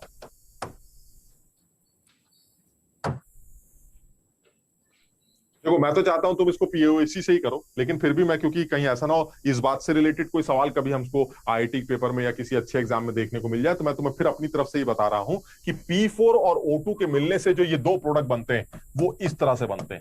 P4 और O2 के मिलने से पहले P4O6 बनता है, और जो P4O6 है वो ऊपर से बची हुई ऑक्सीजन के साथ दोबारा रिएक्ट करके P4O10 बनाता है। ये दो रिएक्शन चलती। बताओ यहां तक समझ में आई? अब बताओ, अगर तुम्हें ये पता होता तो क्या ये सवाल तुम कर सकते थे आप without using POAC? Yes, sir. Yes, sir. Sir वही पुरानी पहली इक्वेशन दूसरी इक्वेशन लिख दी, बैलेंस कर लेंगे, और उसके बाद लिमिटिंग रेजेंट ड्रामेबाजी जैसे अभी हमने किया था कर लेंगे, हो जाएगा खत्म। क्लियर है ये वाली बात? लेकिन ठीक है, लेकिन सर अब ठीक है, हम इस बात को याद रखेंगे कि P4O6 और P4O10 बनता कैसे, लेकिन सर इस सवाल में इतना ड्रामा करने की जरूरत नहीं है, हम किसी और तरह से भी कर सकते हैं, हम इस सवाल को किसी और तरह से भी कर सकते हैं। अब आप किस तरह से करेंगे ये बताइए। क्या इस सवाल में ऐसी कोई हिंट है जिससे आपको लगता है POAC अप्लाई की जा सकती? ये यही है हिंट सर, जरा जल्दी से करो, बताओ।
Sir 2a minus b upon 2 answer है क्या? सर आपकी आवाज नहीं आ रही। आपकी आवाज नहीं आ रही। किसके मोल बता रहे हो? Sir y Y oxygen oxygen. क्या हो गया? सब y से b minus a देखो भाई, दिन में मत पिया करो। और 10 के सर ऑक्सीजन भी तो निकलेगी। मोल्स निकालने इन दोनों के कितने बनेंगे? ऑक्सीजन के क्या मतलब होता है? तो इसके कितने मोल दे रखे? P4 के A, इसके B दे रखे हैं, इसके X मान लो, इसके Y मान लो, X और Y की वैल्यू सॉल्व कर लो, बस ये बताना है। सर y की वैल्यू क्या आ रही है? 2a minus b upon 2। Y की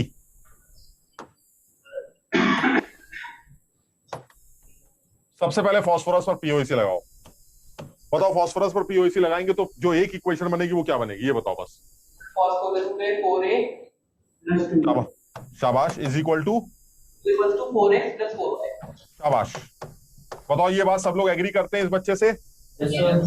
चलिए ठीक है, आप जरा जल्दी से बताओ POAC अगर मैं ऑक्सीजन पे लगा रहा हूं, आरुषा बताएगी भाई। एक सेकेंड 2b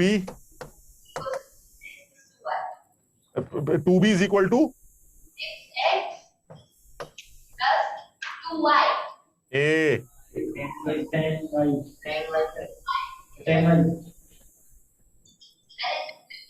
10y होगा ना? Sorry, sir. हाँ तो 6x प्लस 10y। क्लियर है ये? तो ये हमारा दो इक्वेशन है, x और y। सॉल्व कर लीजिए, आंसर आ जाएगा। अब इसको तो कर ही सकते हो यार, x और y निकाल लेना, आंसर आ जाएगा।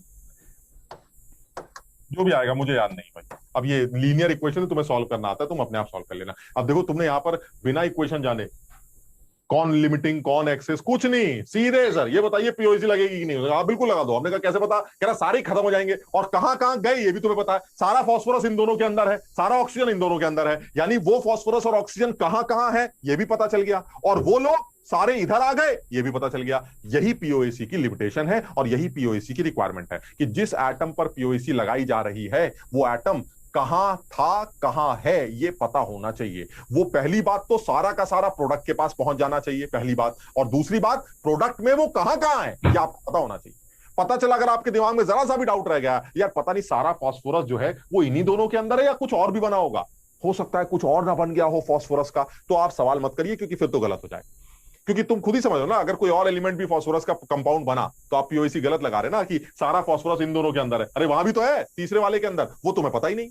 तो इसलिए पीओसी सिर्फ तभी लगाई जा सकती है जब आप बिल्कुल क्लियर हो कि प्रोडक्ट साइड में उस एटम जिस पर आप पीओसी लगा रहे हैं वो एटम कहां कहां है, पहली बात। और दूसरी बात, वो सारा एटम इधर आ भी गया, कहीं ऐसा ना हो कुछ वहीं रह गया हो और आप पीओसी लगाए पड़े कि तुम्हारे सारे हमारे अंदर घुस गए। वो खुद बोलेगा कुछ तो मेरे ही अंदर रह गए, तुम्हारे अंदर कैसे चले गए सारे। बात समझ रहे हो? यानी आपको पीओसी अप्लाई करते वक्त इन सारी बातों का ध्यान रखना। क्लियर है? आगे बढ़े थोड़ा सा और। चलिए एक सवाल और ले लेते हैं, बड़ा अच्छा सवाल और करते हैं। और ये सवाल बहुत ही ज्यादा अच्छा और आसान सवाल है और तुम्हें समझ में आएगा पीओसी का एप्लीकेशन क्या है। ये देखिए,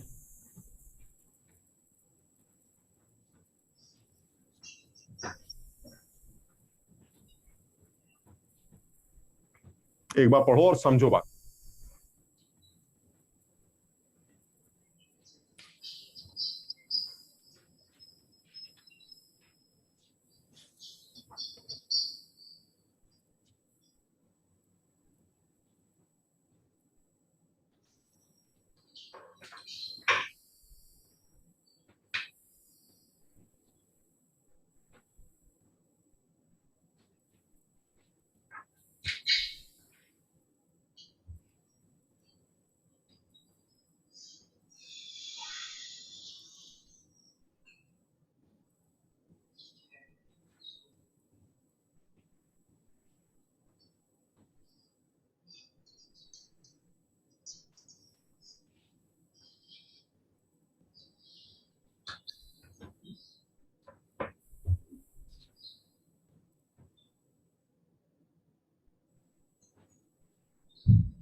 सर एजी का मिरर मास कितना होता है?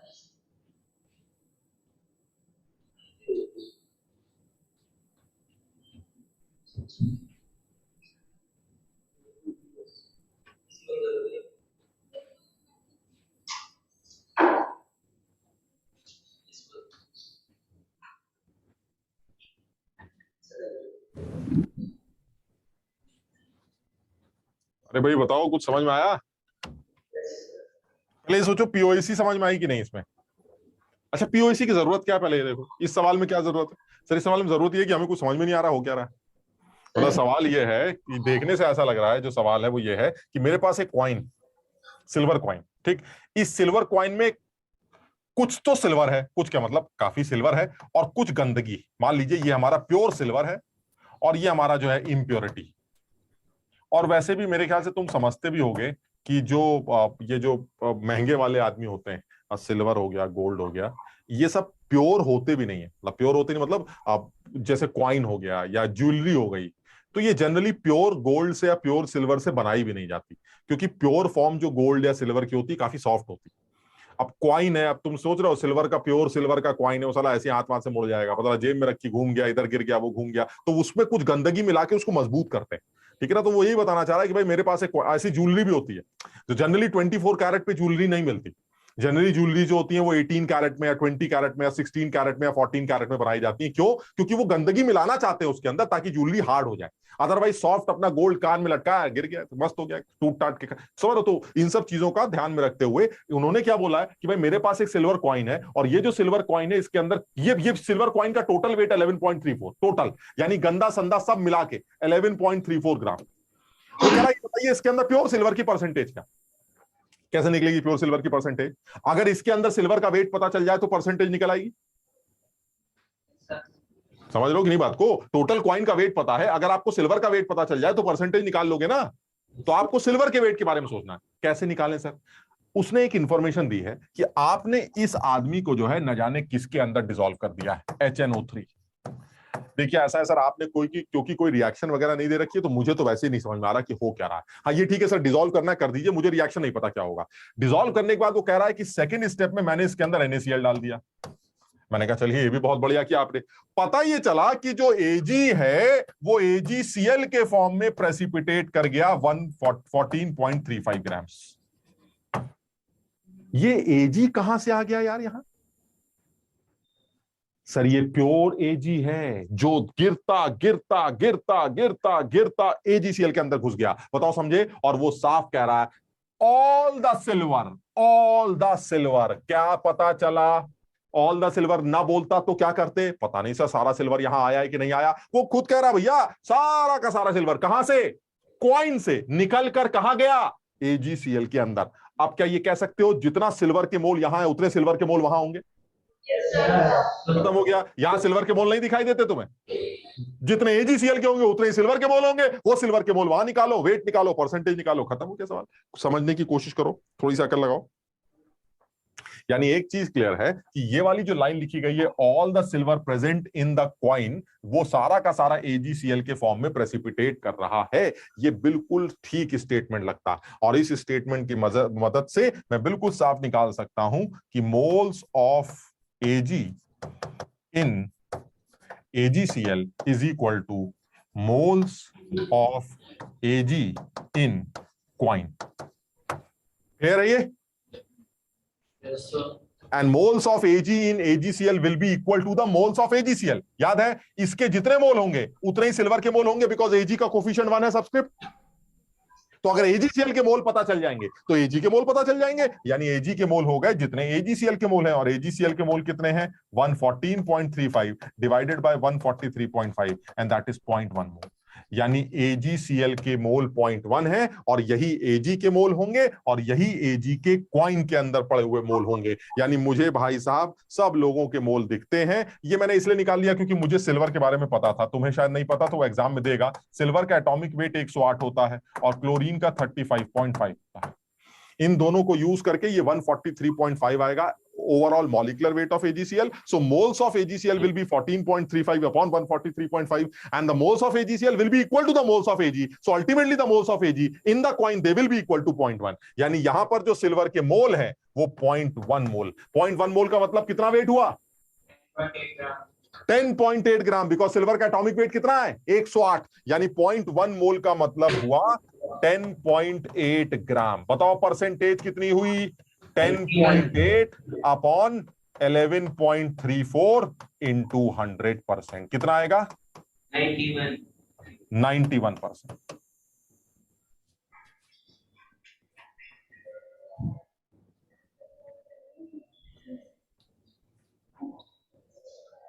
इस सवाल को और गंदा भी बना सकते थे।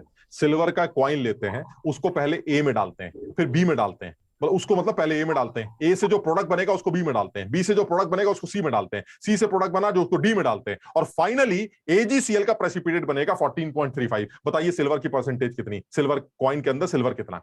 Provided all the silver of coin is in now AgCl।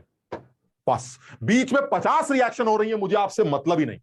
क्यों? क्योंकि मुझे एक चीज समझ में आती है, सिल्वर कूदते कूदते कूदते कूदते कूदते कूदते किसके अंदर घुस जाएगा? AgCl के अंदर। इसका मतलब AgCl के अंदर सिल्वर के जो मोल हैं वो सारे मोल किसके अंदर रहे होंगे? कॉइन के अंदर। आ गया आंसर? बीच में रिएक्शन से कोई मतलब ही नहीं। अब सोचो जो बच्चा मोल कॉन्सेप्ट लगाएगा वो क्या सोचेगा? सर ये सारी रिएक्शन तो लिखिए तभी तो पता चलेगा कितना AgNO3 बना, कितना AgCl बना। अरे भाई रिएक्शन की जरूरत ही नहीं है। जब वो कह रहा है चीख चीख करके POAC लगा सकते हो तो एटम्स को कंजर्व करो, सिल्वर को कंजर्व करके आप सिल्वर के मोल्स निकाल सकते हैं। सिल्वर के मोल से सिल्वर का वेट आ जाएगा और वो वेट इस कॉइन में पता चल जाएगा। कॉइन में पता चलते ही आप उस सिल्वर की परसेंटेज कॉइन के अंदर कैलकुलेट कर सकते हैं।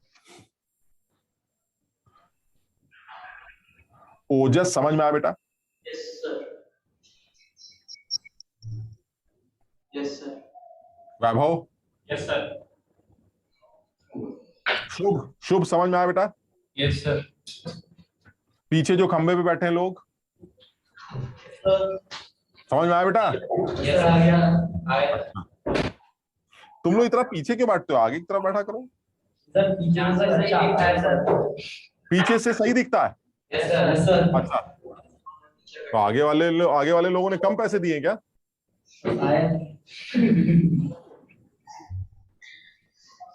आज जब टीवी देखना है तो ऐसे तो हमने देखा है फिल्मों में भी सर, वो जो महंगी वाली सीट होती है पीछे ही होती है। हाँ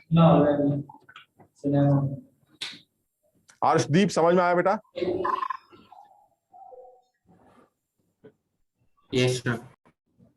कृष्ण गुप्ता? Yes sir. शाबाश। कोमल? Yes sir.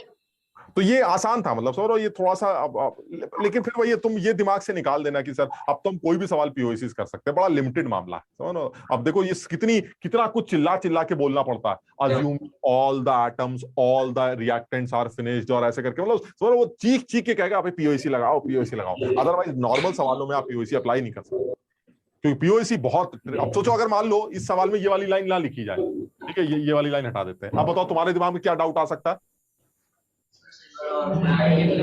ये तो ठीक है कि सर तुम्हारा जो सिल्वर है वो आगे कूदेगा, लेकिन कहीं ऐसा तो नहीं सर कूदते हुए बीच में गिर जाए, कहीं बीच में गिर जाए, मतलब कोई और ऐसा प्रोडक्ट बन जाए सिल्वर का जो हमें दिखाई नहीं दे रहा। मान लीजिए यहां कहीं बीच में ये बन गया, ऐसे तो मैं सिर्फ समझाने के लिए बोल रहा हूं। मान लीजिए यहां बन गया Ag2CO3। अब सर कुछ सिल्वर जो है वो यहां चला गया और कुछ सिल्वर यहां गिर गया। अब आप ये कह रहे हैं कि सारा सिल्वर वहां से आया। अरे भाई ये बात कैसे कह सकते हो? तुम्हारा सारा सिल्वर वहीं से आया, लेकिन तुम्हारे साथ और भी सिल्वर था। इन दोनों को जोड़ोगे तब जाके ये बनेगा। बताओ समझे? तो वो मुझे पता नहीं है ना, मुझे पता ही नहीं कि बीच में कहीं ऐसा तो नहीं सिल्वर का कोई और कंपाउंड बन गया हो। अगर बीच में सिल्वर का कोई और कंपाउंड बन जाएगा तो गड़बड़ हो जाएगी। इस सवाल में उसने इसलिए हिंट दे दी है, कुछ चक्कर में बिल्कुल मत पड़िए। सारा सिल्वर उछलते उछलते AgCl के अंदर जाके गिर जाता। मस्त पीओसी लगाइए, काम खत्म, पीओसी कर सकते हैं। चलिए एक सवाल और ले लेते हैं। क्या सिल्वर के मोल्स कैसे निकाले? किसके मोल्स बेटा? सिल्वर के मोल्स। सिल्वर के? Yes sir. भाई जितने AgCl के मोल्स होंगे उतने ही तो Ag के भी मोल होंगे ना। यही तो तुम अभी भी कर रहे थे P4O6 में, P4O10 में, कि P4O6 का अगर X मोल है तो P का 4X होगा। सबस्क्रिप्ट से मल्टीप्लाई कर देते हैं। Ag का सबस्क्रिप्ट कितना है? 1। तो AgCl के अगर मोल 0.1 है तो Ag के भी 0.1 होंगे और Cl के भी 0.1 होंगे, दोनों लोगों के 0.1 होंगे। समझ में आई बात? सर 14.35 में 1 को 3.5 क्यों डिवाइड किया फिर? वो इसलिए क्योंकि अच्छा ठीक है सर, ठीक है। देखो हमने अभी बोला था, तुमने सुना नहीं था, दिन में मत पिया करो। आदत ठीक नहीं। अपना रात में, अब ठीक है रात की सर एक बोतल खरीदी थी, बच गई, इसका ये मतलब थोड़ा ना सुबह पी के चले आएंगे। समझ लो बात को। आप दिन में होश में रहा करो, बेहतर रहता है। सब लोग समझ पाते हैं बात को। दिन में अपना होश में रहा करिए, रात में अपना पी लीजिए।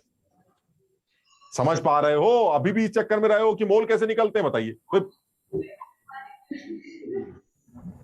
देखो आगरा वाले जरा इसको कोने में लो, इस बच्चे को, ये इंदिरापुरम वाले, इसको कोने में लो और इसको सही से समझाओ एक बार। समझ लो ओजस? हाँ इसको अभी कोने में लो, इसको समझाओ। अगर हाथापाई की जरूरत पड़े तो कर लेना, बाकी हम आके देख लेंगे। यार एक और सवाल था जो मैं चाह रहा था कराना। चलिए एक सवाल और कर लेते हैं, बड़ा अच्छा सवाल है और ये पूछे गए सवालों में आता है। कहाँ गया? अरे यार ये तो चल ही नहीं रहा है।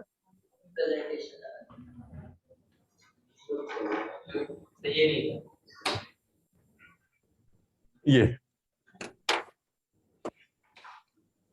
अच्छा सवाल। इस तरह के सवाल आईआईटी में कई बार पूछे गए। एडवांस लेवल पे बात कर रहे हैं और जब एडवांस में आ चुके हैं तो मेंस लेवल पर आने लगे। ये बहुत बढ़िया सवाल। देखिए आप देखिए आसानी से समझ में आ रहा है आपको, और तुम पता नहीं मेरी बात को एग्री करते हो कि नहीं। You have 2 concentration term. One concentration term is molarity which deals in volume and another concentration term is 30% weight by weight which deals in mass. निकालनी क्या है? डेंसिटी। सर ये तो पुरानी बात हो गई सर। बिल्कुल कर लेंगे। एक को रेफरेंस बनाया, दूसरे को निपटाया। सर जैसे करना है वैसे कर लीजिए, कुछ भी कर लीजिए, अब तो हो जाएगा। सब लोग कर पाएंगे? Yes sir. इधर जो बच्चे इंदिरापुरम में बैठे हैं ये भी कर लेंगे? Yes sir. चलो एक बार शुरू करते हैं, करके दिखाओ जरा। किसी भी एक को फिक्स कर लेते हैं। मोलारिटी को फिक्स कर लो या 30%, जिसका दिल करे वो फिक्स कर लो, और उसके बाद गिवन वैल्यू से इक्वेट करके डेंसिटी को डी मानकर सॉल्व कर लो।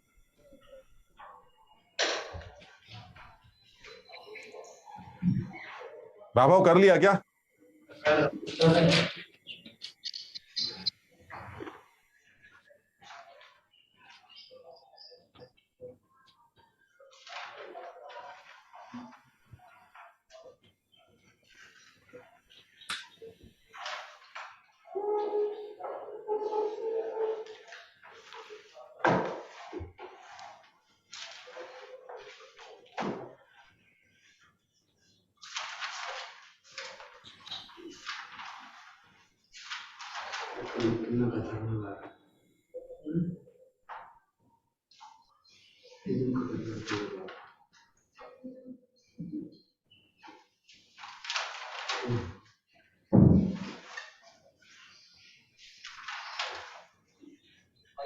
हाइड्रोक्साइड का मोलर मतलब है पोटेशियम हाइड्रोक्साइड का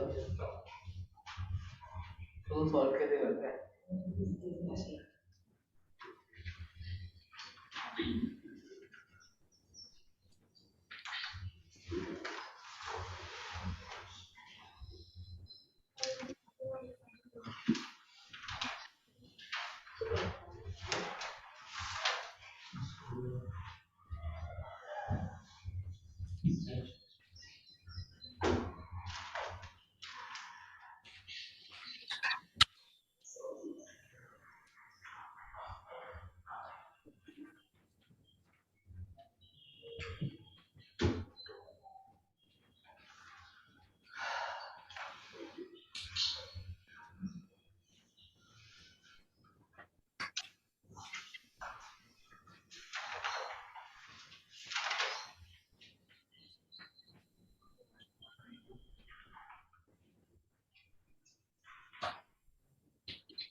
भाई कुछ कर पा रहे हो?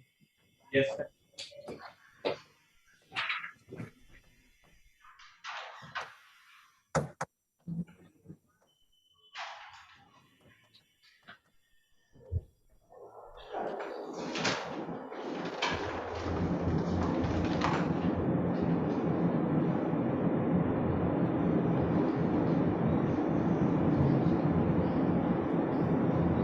अरे ये ट्रेन अंदर आ गई क्या? मेट्रो मेट्रो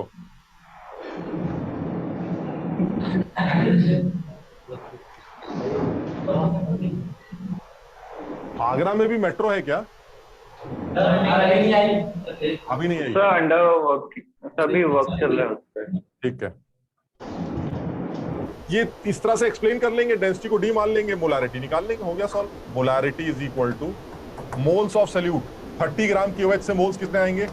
30 अपॉन, अच्छा हो सकता है तुम्हें पोटेशियम का एटॉमिक वेट ना पता हो, 39 होता है। ऑक्सीजन का 16, हाइड्रोजन का 1, तो QOH कितना होगा? 56। तो 30/56 moles upon volume of solution.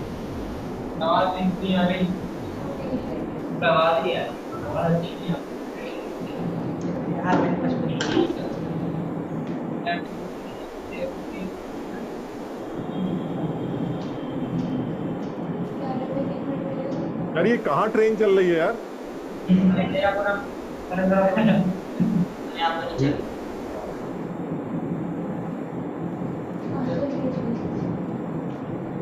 अच्छा एक सेकंड, तुम अपने आप कर लो ना सवाल जरा जल्दी से यार, खत्म करो इसको।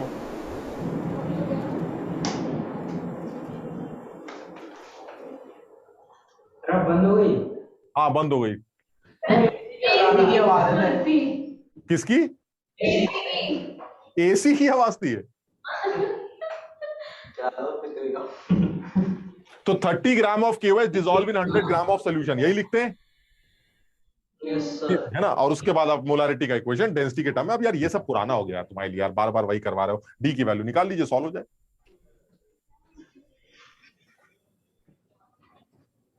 और देखो कैलकुलेशन भी ज्यादा मुश्किल नहीं है, और मैंने तुम्हें क्या बताया था, मास वाले कॉन्सेंट्रेशन टर्म को बेस बनाकर वॉल्यूम वाला कॉन्सेंट्रेशन टर्म डी के टर्म्स में निकालोगे तो कैलकुलेशन थोड़ी कम ही आएगी। देखिए आसानी से सॉल्व हो रहा है। निकाला किसी ने आंसर डी का? 1.2 1.2 के आसपास, हाँ सही है, मुझे भी यही याद आ रहा है, 1.2 ग्राम पर ml ऐसे 1.2 के आसपास, हाँ ऐसे कुछ आएगा, 1.23 में से 1.2 ठीक है। तो चलो फिर आज इतना ही करते हैं, है ना। अगली क्लास में कुछ और 2-4 और टफ लेवल के सवाल करके फिर आगे खत्म करेंगे इस चैप्टर को। तो सब लोग इस चैप्टर को सही से रिवाइज करें, लॉज जल्दी से खुद पढ़ लेंगे, एम्पेरिकल फॉर्मूला खुद से पढ़ लेंगे, ताकि इस चैप्टर को वाइंड अप कर दिया जाए, ठीक है ना। तो अगली क्लास तक सब लोग इसको पूरी तरह से खत्म कर देते हैं। तो चलो अगली बार फिर मिलते हैं, bye bye, thank you. Thank you sir.